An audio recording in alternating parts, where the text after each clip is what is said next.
आता ही एक वस्तू आहे ए नावाची, तिचं वस्तुमान आहे m1. ही एक वस्तू आहे बी, तिचं वस्तुमान आहे m2. तिचं काय m2. आता न्यूटन आपल्याला सांगितलं, काय सांगितलं की प्रत्येक वस्तूमध्ये गुरुत्वाकर्षण बल असतं. म्हणजे हिच्यामध्ये पण असणार आहे, हिच्यामध्ये पण असणार आहे की नाही. ही याच्यावर गुरुत्वाकर्षण बल लावणार आहे, ही याच्यावर पण लावणार आहे. ओके, मग मला सांगा पृथ्वी आपल्यावर गुरुत्वाकर्षण बल लावते, तर मग आपण पृथ्वीवर लावता सांगा? ऑफकोर्स लावतो. मग पृथ्वी कोण माझ्याकडे येत नाही, मीच कोण पृथ्वीकडे जातो. माझ्यातलं जे गुरुत्वाकर्षण बल ते कसं आहे, कमी, कारण माझं वस्तुमान काय कमी. आता पृथ्वीचं वस्तुमान किती मोजते का, म्हणजे मोजू शकतो आपण, मोजलेलं आहे, ते काही मोठी गोष्ट नाही. ओके, बट पृथ्वी एवढी मोठी आहे. आता मी कॅन्सर, हा कृष्ण आहे आपला, आहे की नाही. कृष्ण आणि प्रथमेश, बरोबर आहे की नाही. आता कृष्ण प्रथमेश मध्ये जर आपण एकमेकाला त्यांना ओढायला लावलं तर कोण ओढन बरं एकमेकाला? कृष्ण ओढून घेईन प्रथमेशला, उचलून फेकून देईन तो त्याला, बरोबर आहे की नाही. तसं मीन पृथ्वी, आता पृथ्वी मला ओढीन का मी पृथ्वीला ओढू? पृथ्वी मला ओढन. का बरं? पृथ्वीचं गुरुत्वाकर्षण बल काय जास्त आहे, कारण पृथ्वीचं मास काय जास्त आहे, म्हणजे वस्तुमान काय जास्त. ओके, आता हे दोन्ही सारख्या वस्तुमानाची वस्तू आहे ए आणि बी. जसं ए वस्तू आहे, ही हिच्यावर गुरुत्वाकर्षण बल लावणार आहे, तसं ही पण हिच्यावर काय लावणार आहे, गुरुत्वाकर्षण बल.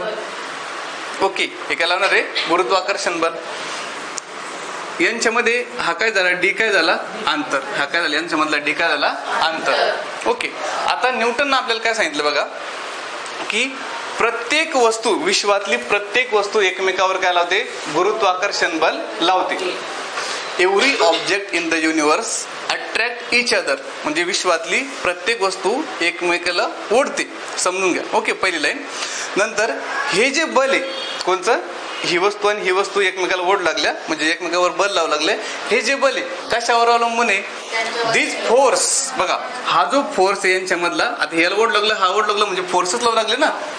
याला काय म्हणते, ओढणे, म्हणजे काय लावणे, फोर्स लावणे. आणि हा पण असं ओढ लागलं म्हणजे काय लावणे, फोर्स लावणे, म्हणजे बल लावतो. धनंटा. ओके, तर हे जे फोर्स आहे, हा जो बल आहे, हा बल कशावर डिपेंड करतो, हा ह्या दोन्ही वस्तूच्या, म्हणजे ज्या दोन्ही वस्तूमध्ये असणारे, आता हे दोघे समजा कन्सिडर करू आपण, हे दोघे एकमेकावर काय लावते, बल लावते. जर दिसत नसलं तरी पण बल लावू लागले ते.